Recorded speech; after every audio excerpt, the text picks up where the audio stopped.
প্রিয় দর্শক, জানিয়ে দেব আমাদের হাতে থাকা সর্বশেষ আপডেট আন্তর্জাতিক বাংলা খবর। চ্যানেলটি সাবস্ক্রাইব করে আমাদের সাথেই থাকুন। ইরানে যুক্তরাষ্ট্র ও ইসরায়েলের যৌথ হামলার জবাবে পাল্টা জবাব দিচ্ছে তেহরান। দেশটির ইসলামী বিপ্লবী গার্ড বাহিনী IRGC দাবি করেছে তাদের হামলায় অন্তত 200 জন মার্কিন সেনা নিহত হয়েছেন। তবে মার্কিন কেন্দ্রীয় কমান্ড বা সেন্টকম এই দাবিকে সম্পূর্ণ ভিত্তিহীন ও মিথ্যা বলে উড়িয়ে দিয়েছে। খবর জানিয়েছে রাশিয়ান সংবাদ সংস্থা তাস নিউজ। সংবাদ মাধ্যমটির এক প্রতিবেদনে বলা হয়েছে, IRGC তাদের অপারেশন ট্রুথফুল প্রমিস 4 এর অংশ হিসাবে হামলা চালিয়ে মার্কিন সৈন্যদের ওপর বড় ধরনের সফল কৌশলী আক্রমণ চালিয়েছে। ওই অনুসারে এতে অন্তত 200 জন মার্কিন সেনা হতাহত হয়েছে এবং একটি মার্কিন রণতরী বা বড় সামরিক জাহাজও ব্যাপকভাবে ক্ষতিগ্রস্ত হয়েছে। তবে মার্কিন কেন্দ্রীয় কমান্ড বা সেন্টকম এসব দাবিকে সম্পূর্ণ মিথ্যা ও ভিত্তিহীন বলে উড়িয়ে দিয়েছে। আল জাজিরাকে দেওয়া এক সাক্ষাৎকারে সেন্টকমের একজন মুখপাত্র বলেছেন যে IRGCর যে দাবিগুলো করা হয়েছে সেগুলো সঠিক নয়। আমাদের কোনো জাহাজ ক্ষতিগ্রস্ত হয়নি এবং 200 জন মার্কিন সেনা সৈন্য হতাহত হওয়ার কোনো প্রমাণ নেই। সেন্টকম আরও জানায়, তাদের প্রতিরক্ষা ব্যবস্থা ইরানের হামলার বেশিরভাগ অংশ প্রতিহত করেছে এবং মার্কিন বাহিনীর কোনো উল্লেখযোগ্য ক্ষয়ক্ষতির খবর পাওয়া যায়নি। এদিকে ইসরায়েলের দাবি খামেনি নিহত। ইরান বলছে তিনি রণাঙ্গনে নেতৃত্ব দিচ্ছেন। হামলায় ইরানের সর্বোচ্চ নেতা আয়াতুল্লাহ আলী খামেনি নিহত হয়েছেন এবং তার মরদেহ খুঁজে পাওয়া গেছে বলে দাবি করেছেন ইসরায়েলের একজন জ্যেষ্ঠ কর্মকর্তা। তবে এই দাবি নাকচ করে ইরান বলেছে তিনি রণাঙ্গনে নেতৃত্ব দিচ্ছেন। যুক্তরাষ্ট্র ও ইসরায়েল শনিবার সকালে ইরান জুড়ে হামলা চালায়। ইরানের বিভিন্ন সামরিক স্থাপনা ও শীর্ষ নেতাদের লক্ষ্য করে হামলা চালানো হয়। হামলায় তেহরানে আয়াতুল্লাহ আলী খামেনির দফতর বাসভবনের চত্বরে ভবন থেকে কালো ধোঁয়া উঠতে দেখা যায়। ইসরায়েলি সামরিক বাহিনীর পাশাপাশি যুক্তরাষ্ট্রের প্রেসিডেন্ট ডোনাল্ড ট্রাম্পও এমন কথা বলেছেন। ইরানের সর্বোচ্চ নেতা নিহত হওয়ার খবরের বিষয়ে NBC নিউজকে তিনি বলেছেন, আমরা মনে করছি এটা সঠিক খবর। যুক্তরাষ্ট্রের একজন কর্মকর্তার বরাত দিয়ে মার্কিন সংবাদ মাধ্যম ফক্স নিউজ জানিয়েছে, যুক্তরাষ্ট্র মনে করছে ইসরায়েলের এক হামলায় আয়াতুল্লাহ আলী খামেনি এবং ইরানের শীর্ষ নেতাদের মধ্যে 5 থেকে 10 জন নিহত হয়েছেন। তবে ইরানের সংবাদ সংস্থা তাসনিম ও মেহের জানিয়েছে, সর্বোচ্চ নেতা অবিচল রয়েছেন ও রণাঙ্গনে নেতৃত্ব দিচ্ছেন। ইরানে ইসলামী প্রজাতন্ত্রের প্রতিষ্ঠাতা আয়াতুল্লাহ রুহুল্লাহ খোমেনির মৃত্যুর পর 1989 সালে দেশটির সর্বোচ্চ নেতা হন আয়াতুল্লাহ আলী খামেনি, 86 বছর। সর্বোচ্চ নেতা হিসেবে ইরানের রাজনৈতিক, সামরিক ও ধর্মীয় প্রতিষ্ঠানগুলোর উপর তার পূর্ণ নিয়ন্ত্রণ ছিল। এছাড়া তিনি দেশের অভ্যন্তরীণ নীতি ও পররাষ্ট্র নীতি নির্ধারণ করতেন। ইসরায়েল দীর্ঘদিন ধরে আয়াতুল্লাহ আলী খামেনিকে মধ্যপ্রাচ্যে অস্থিতিশীলতা সৃষ্টিকারী একটি শক্তি হিসেবে দেখত। তাদের অভিযোগ, ফিলিস্তিনের হামাস ও লেবাননের হিজবুল্লাহর মতো সশস্ত্র গোষ্ঠীগুলোকে মদত দিচ্ছিলেন খামেনি। গত বছর জুনে ইসরায়েল ও ইরানের মধ্যে 12 দিনব্যাপী যুদ্ধ হয়েছিল। সে সময় ইসরায়েলের প্রতিরক্ষা মন্ত্রী ইসরায়েল কাটজ খামেনিকে হত্যার হুমকি দিয়ে বলেছিলেন, সর্বোচ্চ নেতা আর বেঁচে থাকতে পারে না। ওই যুদ্ধে ইসরায়েল আকস্মিক হামলা চালিয়ে ইরানের ভূগর্ভস্থ পারমাণবিক কেন্দ্রে আঘাত হেনেছিল। ওই হামলায় ইরানের বেশ কয়েকজন জ্যেষ্ঠ কমান্ডার ও পরমাণু বিজ্ঞানী নিহত হন এবং তাতে দেশটির সামরিক নেতৃত্বের একটি বড় অংশ নিশ্চিহ্ন হয়। এখন আয়াতুল্লাহ আলী খামেনি নিহত হলে তা যুদ্ধ ও অর্থনৈতিক সংকটে ধুঁকতে থাকা ইরানের জন্য আরেকটি বড় আঘাত হবে। খামেনি তার পূর্বসূরি খোমেনির রক্ষণশীল মতাদর্শই আঁকড়ে ধরেছিলেন। নির্বাচিত প্রেসিডেন্টরা যখনই অভ্যন্তরীণ ও বিদেশ নীতির ক্ষেত্রে উদারপন্থা গ্রহণের চেষ্টা করেছেন, খামেনি তখনই তা কঠোর হাতে দমন করেছেন। তার শাসনামলে ইরান কর্তৃপক্ষ বারবার বিভিন্ন বিক্ষোভ দমন করেছে এবং যারা পশ্চিমাদের সঙ্গে সংঘাত কমিয়ে আনার পক্ষে ছিলেন সেই সংস্কারপন্থীদের তিনি কোণাঢাসা করে রেখেছিলেন।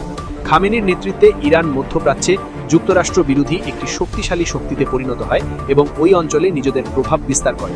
তিনি 2015 সালে বিশ্ব শক্তিগুলোর সঙ্গে প্রেসিডেন্ট হাসান রুহানির করা পরমাণু চুক্তিকে সমর্থন দিয়েছিলেন। ওই চুক্তি ইরানকে কিছু সময়ের জন্য একঘরে দশা থেকে মুক্তি দিয়েছিল, কিন্তু 2018 সালে মার্কিন প্রেসিডেন্ট ডোনাল্ড ট্রাম্প চুক্তি থেকে সরে এসে নিষেধাজ্ঞা পুনর্বহাল করলে উত্তেজনা আবার বেড়ে যায়। 2023 সালের 7 অক্টোবর ইসরায়েলে হামাসের হামলার পর থেকে ইরানের মিত্ররা দুর্বল হয়ে পড়তে থাকে। এরপর ইসরায়েলের হামলায় হামাস ও হিজবুল্লাহর ব্যাপক ক্ষয়ক্ষতি হয়। অন্যদিকে তেহরানের দীর্ঘদিনের মিত্র সিরিয়ার প্রেসিডেন্ট বাশার আল আসাদ 2024 সালের ডিসেম্বরে উৎখাত হয়ে দেশ ছেড়ে রাশিয়ায় চলে যান। 1979 সালের বিপ্লবের পর ইরানে সর্বোচ্চ নেতার পদটি তৈরি করা হয় এবং তার সংবিধানে অন্তর্ভুক্ত করা হয়।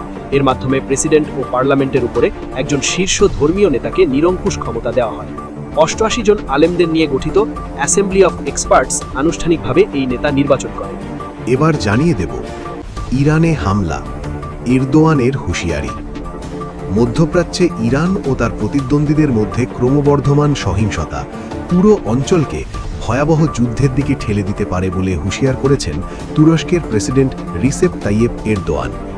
শনিবার এক বিবৃতিতে তিনি সব পক্ষের সাম্প্রতিক হামলার কঠোর নিন্দা জানিয়ে অবিলম্বে কূটনৈতিক সমাধানের আহ্বান জানান। এরদোয়ান বলেন, যুক্তরাষ্ট্র ও ইসরায়েলের যৌথ সামরিক অভিযান ইরানের সার্বভৌমত্বের সুস্পষ্ট লঙ্ঘন এবং এটি আঞ্চলিক শান্তির জন্য চরম হুমকি স্বরূপ। তুরস্ক এই হামলার ঘটনায় গভীর দুঃখ প্রকাশ করছে বলেও তিনি উল্লেখ করেন। একই সঙ্গে এরদোয়ান উপসাগরীয় দেশগুলোর ওপর ইরানের পাল্টা ড্রোন ও ক্ষেপণাস্ত্র হামলার সমালোচনা করে একে অগ্রহণযোগ্য বলে অভিহিত করেছেন। তিনি সতর্ক করে বলেন, এই ধরনের পাল্টাপাল্টি উত্তেজনা একটি বৃহত্তর সংকট তৈরি করতে পারে। গত শনিবার ইসরায়েল ও যুক্তরাষ্ট্র ইরানে হামলা চালানোর পর মধ্যপ্রাচ্য নতুন করে সামরিক সংঘাতের মুখে পড়েছে। মার্কিন প্রেসিডেন্ট ডোনাল্ড ট্রাম্প তেহরানের ক্ষেপণাস্ত্র ভাণ্ডার ধ্বংস এবং তাদের পারমাণবিক অস্ত্র তৈরির পথ বন্ধ করার অঙ্গীকার করেছেন। এমন পরিস্থিতিতে তুরস্কের নেতা বলেছেন, আঙ্কারা সহিংসতা বন্ধে কূটনৈতিক তৎপরতা আরও জোরদার করবে। তাদের প্রাথমিক লক্ষ্য হবে একটি যুদ্ধবিরতি নিশ্চিত করা এবং এরপর আলোচনার পরিবেশ ফিরিয়ে আনা। এরদোয়ান বলেন, বিশেষ করে মুসলিম বিশ্বের দেশগুলোকে এই রক্তক্ষয়ী সংঘাত থামাতে দ্রুত ও ঐক্যবদ্ধ পদক্ষেপ নিতে হবে।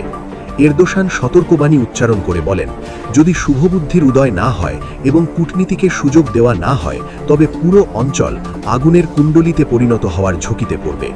তুরস্ক ইতিমধ্যেই এই সংঘাতের সম্ভাব্য প্রভাব মোকাবিলায় প্রয়োজনীয় সতর্কতা অবলম্বন করছে এবং মধ্যস্থতাকারী হিসেবে ভূমিকা রাখার চেষ্টা চালিয়ে যাচ্ছে। সবশেষ জানিয়ে দেব, ইরানের হামলায় ভয়ে বাংকারে লাখ লাখ ইসরায়েলি। দীর্ঘ কয়েক মাসের আপেক্ষিক শান্তিতে ছেদ ঘটিয়ে মধ্যপ্রাচ্যের আকাশে আবারও যুদ্ধের দামামা। বিনা উস্কানিতে ইরানে হামলা চালিয়েছে ইসরায়েল যুক্তরাষ্ট্র। এরপর শনিবার সকালে ইসরায়েল জুড়ে বেজে ওঠা সাইরেনের শব্দে আতঙ্কিত হয়ে পড়ে সাধারণ মানুষ। ইরান ও ইসরায়েলের মধ্যে নতুন করে শুরু হওয়া এই সংঘাতের জেরে বর্তমানে পুরো অঞ্চল এক চরম অস্থিরতার মধ্য দিয়ে যাচ্ছে। ইসরায়েলি প্রধানমন্ত্রী বিনিয়ামিন নেতানিয়াহু এই অভিযানকে ইরানের পারমাণবিক উচ্চাকাঙ্ক্ষা দমনের একটি জরুরি পদক্ষেপ হিসেবে অভিহিত করেছেন। মার্কিন বিমান বাহিনীর সহযোগিতায় পরিচালিত এই বিশেষ অভিযানে ইরানের বেশ কিছু কৌশলগত সামরিক স্থাপনা লক্ষ্য করে হামলা চালানো হয়। শনিবার সকালে সাবাত পালন করছিলেন ইসরায়েলের ইহুদিরা। ঠিক তখনই বিকট সাইরেন পুরো দেশকে স্তব্ধ করে দেয়। গত অক্টোবর মাসে গাজায় যুদ্ধবিরতি কার্যকর হওয়ার পর থেকে দেশটির মানুষ শান্তিতে ঘুমাতে পারছিল, কিন্তু আকস্মিক এই সতর্কবার্তা কোটি কোটি মানুষকে ঘুম থেকে উঠে দৌড়ে নিরাপদ আশ্রয়ে যেতে বাধ্য করেছে। প্রাথমিকভাবে সেনাবাহিনী এই সাইরেন বাজিয়েছিল জনগণকে আসন্ন ইরানি পাল্টা হামলার জন্য সতর্ক করতে। এর কিছু সময় পরেই খবর আসতে থাকে যে ইরান থেকে একের পর এক ব্যালিস্টিক ক্ষেপণাস্ত্র ইসরায়েলের ভূখণ্ডের দিকে ধেয়ে আসছে। তেহরানের পক্ষ থেকে এই হামলার প্রতিক্রিয়া জানানো হয়েছে অত্যন্ত কঠোরভাবে। ইরানের রাষ্ট্রীয় গণমাধ্যম জানিয়েছে, তাদের উপর চালানো বর্বর হামলার যোগ্য জবাব দিতেই তারা কয়েক ডজন ক্ষেপণাস্ত্র নিক্ষেপ করেছে। ইসরায়েলি প্রতিরক্ষা বাহিনীর প্রাথমিক তথ্য অনুযায়ী শনিবার দুপুর পর্যন্ত অন্তত 40টি ব্যালিস্টিক ক্ষেপণাস্ত্র ছোড়া হয়েছে। যদিও ইসরায়েলের অত্যাধুনিক আকাশ প্রতিরক্ষা ব্যবস্থা অধিকাংশ ক্ষেপণাস্ত্রই মাঝ আকাশে ধ্বংস করে দিয়েছে, তবুও কিছু রকেট খোলা জায়গায় আঘাত এনেছে। বিভিন্ন এলাকায় ক্ষেপণাস্ত্রের ধ্বংসাবশেষ পড়ে সামান্য ক্ষয়ক্ষতির খবর পাওয়া গেছে। যুদ্ধের এই চরম উত্তেজনার মাঝে ইসরায়েলের সাধারণ জীবনজীবন পুরোপুরি থমকে গেছে। দেশটির প্রধান বিমানবন্দর বেন গুরিয়ান সমস্ত কার্যক্রম অনির্দিষ্টকালের জন্য স্থগিত ঘোষণা করেছে। এতে হাজার হাজার যাত্রী বিমানবন্দরে আটকা পড়েছেন অথবা তাদের গন্তব্য বদলে যাচ্ছে। একই সাথে সারা দেশে সব ধরনের বড় ধরনের সমাবেশ নিষিদ্ধ করেছে দেশটির হোম ফ্রন্ট কমান্ড। শনিবারে অনুষ্ঠিত হব বেশ কিছু উৎসব এবং রাজনৈতিক বিক্ষোভ কর্মসূচিও পরিস্থিতির গুরুত্ব বিবেচনা করে বাতিল করা হয়েছে। মানুষ এখন কেবল রেডিও এবং ইন্টারনেটের খবরের দিকে তাকিয়ে পরবর্তী পরিস্থিতির অপেক্ষা করছে। এদিকে যুদ্ধের ভয়াবহতা আঁচ করে ইসরায়েলের হাসপাতালগুলো তাদের জরুরি বিভাগগুলোকে ভূগর্ভস্থ বা সুরক্ষিত বাংকারে সরিয়ে নিয়েছে। দেশটির স্বাস্থ্য মন্ত্রণালয় থেকে জানানো হয়েছে, জীবন রক্ষাকারী অপারেশন এবং অতি গুরুত্বপূর্ণ রোগীদের নিরাপদ বাংকারে চিকিৎসা দেওয়া হচ্ছে। তেল আভিভ এবং জেরুজালেমের বড় বড় হাসপাতালগুলোতে কর্মীদের সর্বোচ্চ সতর্কতায় রাখা হয়েছে। সাধারণ রোগীদের অনুরোধ করা হয়েছে অতি জরুরি প্রয়োজন ছাড়া হাসপাতালে না আসতে। চিকিৎসকরা জানিয়েছেন, সম্ভাব্য বড় ধরনের হতাহতির ঘটনা মোকাবিলায় তারা সব ধরনের প্রস্তুতি নিয়ে রেখেছেন। রাজধানী তেল আভিভ সহ বিভিন্ন শহরের চিত্র এখন অনেকটাই ভিন্ন। যেখানে সব সময় মানুষের কোলাহল থাকত, সেখানে এখন শ্মশানের নীরবতা। যারা পুরনো অ্যাপার্টমেন্টে থাকেন এবং যাদের নিজস্ব কোনো সুরক্ষিত রুম নেই, তারা এখন মেট্রো স্টেশন বা ভূগর্ভস্থ পার্কিং লটগুলোতে আশ্রয় নিয়েছেন। বিশেষ করে শিশু এবং বয়স্কদের নিয়ে নিরাপদ আশ্রয়ে যাওয়া পরিবারগুলোর চোখে মুখে স্পষ্ট আতঙ্কের ছাপ দেখা গেছে। মাটির নিচের এই অস্থায়ী আশ্রয়স্থলগুলোতে মানুষ একে অপরকে সান্ত্বনা দিচ্ছেন এবং অনেকে মিলে প্রার্থনা করছেন যেন দ্রুত এই বিভীষিকার অবসান ঘটে। শনিবার রাত পর্যন্ত পাওয়া তথ্য অনুযায়ী উত্তর ইসরায়েলে একজন প্রৌঢ় ব্যক্তি ক্ষেপণাস্ত্রের আঘাতে সৃষ্ট গর্তে পড়ে সামান্য আহত হয়েছেন। এছাড়া বড় ধরনের কোনো প্রাণহানির খবর এখনও পাওয়া যায়নি। তবে উত্তেজনার পারদ যেভাবে চড়ছে তাতে আগামী কয়েকদিন মধ্যপ্রাচ্যের ভাগ্য কোন দিকে যাবে তা বলা মুশকিল।